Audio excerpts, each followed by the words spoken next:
So, video number 1 of the Porsche 911 build. And in case you haven't seen, it's a 78 Porsche 911 SC, or Porsche, if you want to be a tool about it. Still haven't decided whether I want to say Porsche or Porsche, because I know it's Porsche, but you sound like a tool when you say Porsche. So, either way, here it is. It's got Subaru SVX wheels on the front right now, just because I put the adapters on, and these are whatever wheels that I had, and it's got my 17 by 10.5 Cobra reps for fitting purposes. Fits terrible right here, but I got the wide body. But on this video, I'm going to try to stay focused on the interior, getting it cleaned up, everything out of it that's not necessary. We're going to put a harness bar in, just simple, weld there, and then do like a bit of a package tray area just to keep that area super clean and simple, because that's the goal with this car, is clean and simple. Not going over the top yet, to be determined. I'm doing an awful video. Why am I videoing here? Yeah, but to be determined. So we're gonna be in here pulling some sound deadening, scraping all this insulation stuff off, and pulling unnecessary parts to post on eBay, because that's how I'm paying for this build, is by selling parts off of this. So it's a good way to build a car. The more parts that it comes with, the more parts you can sell. The gauges, which are right there, are worth like $1,500 to $2,000, all separated. So, money. These bastards self-tappered an antenna and drilled a hole through my beautiful, unmolested, definitely not molested, quarter panel. Fucking bullshit. It sucks. This is simply incredible right here. This is a bracket that was holding on like a push button starter and something else. And there's a piece of wire brazed to some of this stuff that you've definitely seen before on your standard janky car. And then these pieces are welded together there. And it was self-tappered right there with some gigantic self-tappers.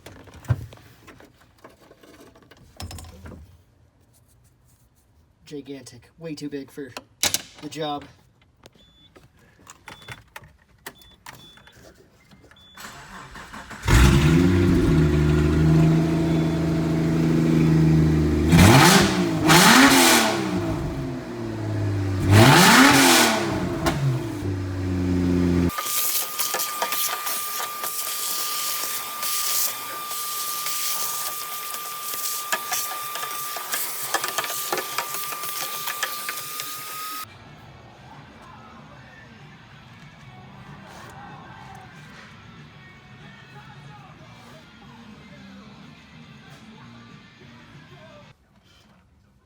So I bought this car as a rust-free car, apparently, and it is the furthest thing from a rust-free car. Hole there. There's a ton of holes up in the frunk area. There's some rust there, some rust on this fender. There's literally rust everywhere. It kind of sucks. But whatever, we're here. We in this. I vacuumed this up just because this is what I've been scraping off, all this. I got the headliner off, and I'm deleting the sunroof. I don't like sunroofs, so I'm going to be deleting it, but I think I have to cut it out. I don't think you can unbolt this sunroof, which is pretty stupid, but we're going to chop it out. I just found a nail file in the sunroof drain, like a fingernail file. It was in the sunroof drain tube. Ridiculous. Here's all the sunroof whatever bracketry. Aside from, I still need to drill the spot welds on all those just to get them super clean. I really just wanted to cut it out so that I could see what was going on and kind of make it easier to get the rest of it out. I'll probably be leaving that edge. Maybe drilling the spot welds and hammering it down. I'm not totally sure yet on that, but that's down. That thing's probably about 50 pounds. Not like I really care about weight in this car, but whatever, it'll be faster. So I'm gonna take basically lay fiberglass down on this side. Then I'm gonna take this piece, lift it up, and use this as a sunroof cover. And it's gonna be, I'm gonna have some riv nuts or something of the sort to hold it in, so that it'll be removable, so that I can rock a sunroof or rock, covered, whatever I feel like at the time. There it is, all cleaned up. When you're doing something like this, it's a good idea to keep your work area really clean. It's easier to keep track of tools, and it's easier to stay motivated because it doesn't look like shit, and a lot of other reasons.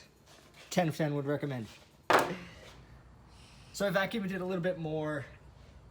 That freaking rust hole sucks. A lot of stuff to do in there. Is that allowed on YouTube? I don't know. Butt crack allowed on YouTube? We'll see. So yeah, You haven't seen now I got this line traced for my turbo flare, No, and I went and bought a hacksaw, we can talk this. and My butt crack is like... I'm gonna just like that. Matt. This right here is that good stuff you only find in a really shitty Porsche that you paid a ton of money for. So I discovered this oil cooler.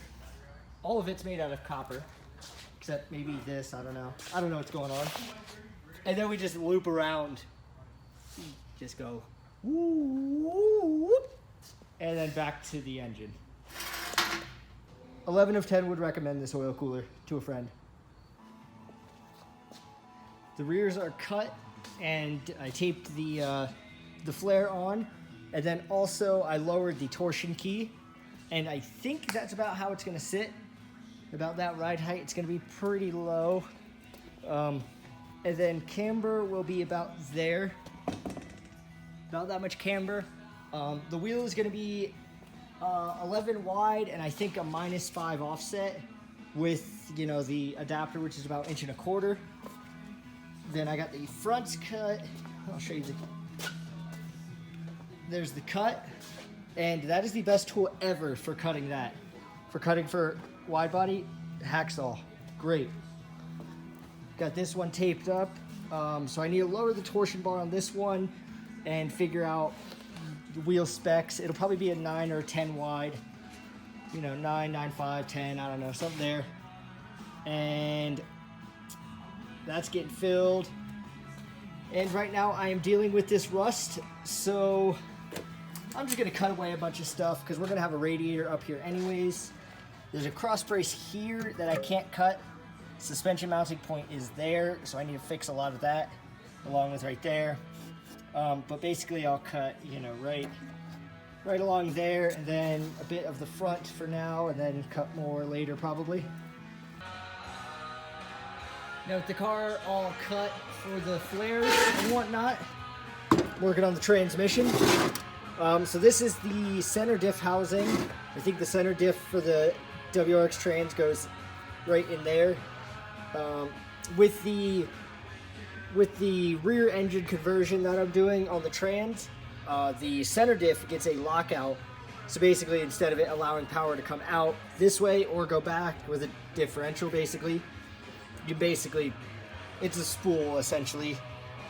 So I'm ordering that, but I need to weld that hole, and then I need to weld this whole area, sort of a plate here and then a plate somewhere at the top, fill it all in. It's gonna be gross just because it's some nasty cast material and super awkward welds. Grind it down, whatever. I started to grind down the whole body just because this was cut off previously.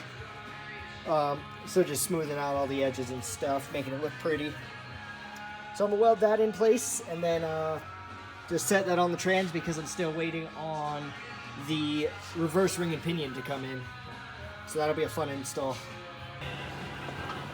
So usually I leave the AC balance on auto, but I put it like all the way to the cleaning side, and I did this this on auto, dipped right there. But I did that on super towards the cleaning side, and it worked out pretty well. Along with all of those, that's all just a bunch of junk, but whatever, it's fine.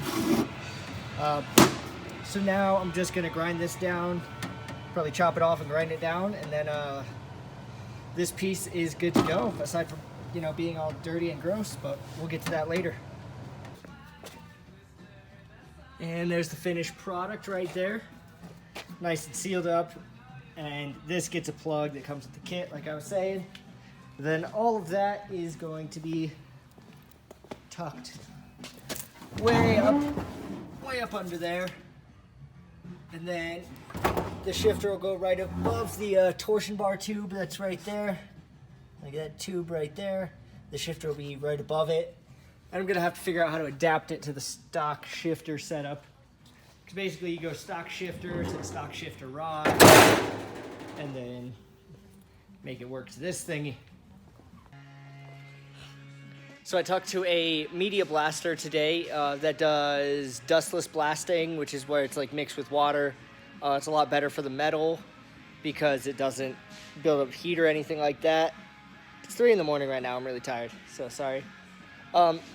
So he said that's $1,500, which sounds reasonable to me. I don't know if that's reasonable or not, but if it doesn't sound reasonable, just tell me I'm an idiot in the comments before this goes down. But got a couple more things done that I'm about to show you.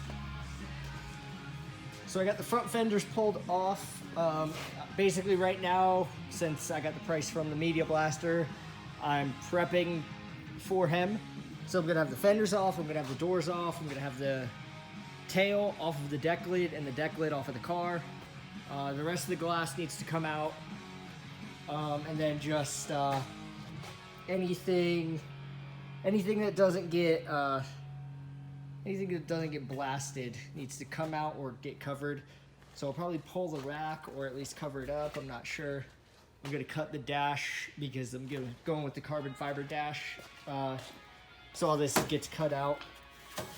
But check out this stuff that I found. This is like the factory scoop for the AC, I think, or something. But there's like a plastic. There's this cover, which I think is factory. Some mesh material. And then plastic. So it looked like a vent, but it wasn't a vent. This car never ceases to amaze me. Ridiculous. Absolutely ridiculous. What's going on, guys? I'm Dante, and this is not my Porsche. I'm actually a Porsche expert, if you did not know, but this is Matt here. I'm teaching him the ropes, and I just came from over there. This is an outro. This is the final state of the Porsche as it's going to be for a little bit. Pretty much just need to pull the windows and the doors and the tail off of the deck lid and the deck lid off of the car. And then I'm gonna build some kind of stand to make it easier for my guy to do the media blasting. And then it's good. So I don't know when I'm gonna get it blasted, just depends on when, you know, my schedule and his schedule are good. Yeah? I need to talk to HR right now. Fuck you! No, I need to talk So, up next, I will be rebuilding. That is difficult. I can't bend my hand that way. Yep. I will be kind of rebuilding the EG33 engine. Just resealing it, not really rebuilding it. The Orlando Fibre rebuild. If you're from Florida, you know what I'm talking about. And I'm posting a bunch of the Porsche stuff on eBay so I can make some money. And I'll be refinishing those and then posting them on eBay so I can make a ton of money because those are worth way too much money because Porsche people are idiots. Unless you're a Porsche people, then we homies. I have to ask the YouTubers a question. What should we call this segment? I don't know. This is an outro. Question time by Cory. We're gonna have a new thing. Every All right. video it's gonna be question time by Cory. Question time by Cory. Dear Mr. Sixberry, Yep. if I'm really dirty. Anyways, if you don't like Subarus, then you have a Porsche, right? Yeah. Then why are you putting a Subaru engine in your Porsche? Because the engine kind of looks like a Porsche engine. and it's cheaper. It was like a tenth of the cost, if not cheaper than that. So that is Is that why. your answer? Yeah, that's my final answer. right. So, Wait. Okay. If the Subaru engine is not a good option, it blows up or it sucks or whatever, I'm going with a Volkswagen VR6 because of the sound. All right. So, also from every YouTube video on, Yep. there's the camera, those people, Yep. you guys, Yep. ask Matt one question. Any question, can be anything related. You know, does he wipe from back to front? How many times does he shake? What kind of cars does he like? I will pick one and ask him on every video. That's a good idea. I like this. It is a good idea. If anybody's still watching, If anybody's still listen. watching.